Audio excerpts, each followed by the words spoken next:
Hi అండి. Welcome to our channel Nandini Kiran channel అండి. బాగున్నారా? నేనైతే చాలా బాగున్నానండి. ఫస్ట్ టైం నా వీడియో చూసే వాళ్ళైతే ప్లీజ్ లైక్ చేయండి. సబ్స్క్రైబ్ చేసుకోవటం మాత్రం అస్సలు మర్చిపోమాకండి. నా స్టైల్లో చికెన్ కర్రీ ఎలా చేస్తానో చూసేయండి. మీరు ఎలా చేస్తారో కూడా కమెంట్ చేయండి.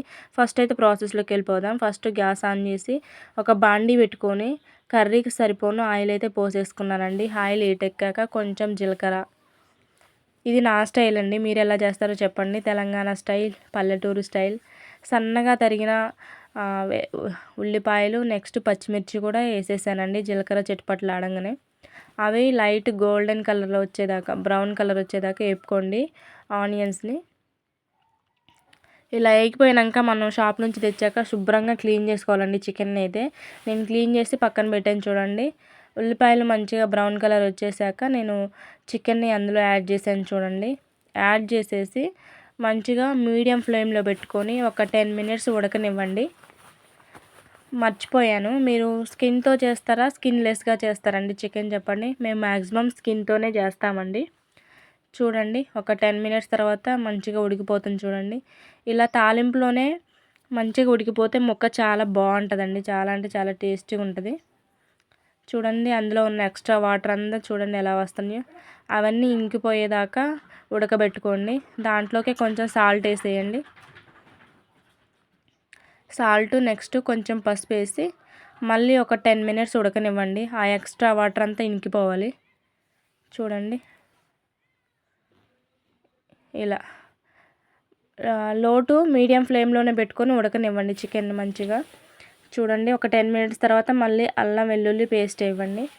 నేను తాలింపులో వేయనండి. ముక్కలు ఉడికాక ఆ ముక్కలలో వేస్తే అల్లం వెల్లుల్లి పేస్ట్ అనేది మంచి ఫ్లేవర్ దానికి పట్టేస్తుందండి. ముక్కలకి చాలా టేస్టీగా ఉంటుంది.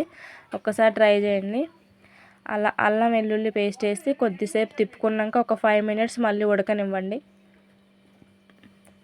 మళ్ళీ ఒకసారి చూడండి, మధ్యలో మధ్యలో తిప్పుతూ ఉండండి, మళ్ళీ అడుగంటుకుంటుంది.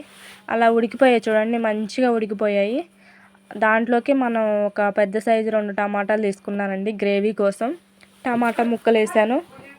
టమాటాలు ఉడకడానికి కొద్దిగా సాల్ట్ వేసి మళ్ళీ ఒక 5 నిమిషాలు మూత పెట్టండి. లో ఫ్లేమ్లో చేస్తున్నానండి నేనైతే మొత్తం ప్రాసెస్. హై ఫ్లేమ్ కాదు, హై ఫ్లేమ్ పెడితే అడుగంటిద్దండి. ఇది ఎవరైనా సరే అండి, సింపుల్గా వంట రాని వాళ్ళైనా సరే, బ్యాచిలర్స్ అయినా, రూమ్లో ఉండే వాళ్ళని ఎవరైనా చాలా ఈజీగా చేసుకోవచ్చు అని. చూడండి నేను ఎక్కువ ఇంగ్రీడియంట్స్ ఏం వేయలేదు, మామూలుగా ఇంట్లో ఉండే వరకే. చూడండి మంచిగా ఉడికిపోయింది చూడండి. టమాటా ముక్కలు కూడా మంచిగా మ్యాష్ అయిపోయినాయి. అలా చూడండి ఎంత బాగా ఉడికిపోయాయో చూడండి. దాంట్లోకి మనం సరిపోయేంత కారం, మీ టేస్ట్కి తగ్గట్టు మీరు కారం వేసుకోండి. మేమైతే కొంచెం కారమే తింటాం. ఏదైనా నాన్ వెజ్లో కొంచెం కారం ఎక్కువ ఉంటే చాలా టేస్ట్ ఉంటుందండి ఏదైనా. చూడండి నేనైతే 2.5 స్పూన్ వేసానండి. ఇది మంట కారం వేసేసి ఒక 5 మినిట్స్ ఉడకబెట్టండి. ఉడకబెట్టేసి దాంట్లోకి నేను ఆల్రెడీ మసాలా అంటే ధనియాలు మొత్తం కలిపి నేను మసాలా నూరుకొని పెట్టుకుంటాను అండి 10 డేస్కి ఒకసారి.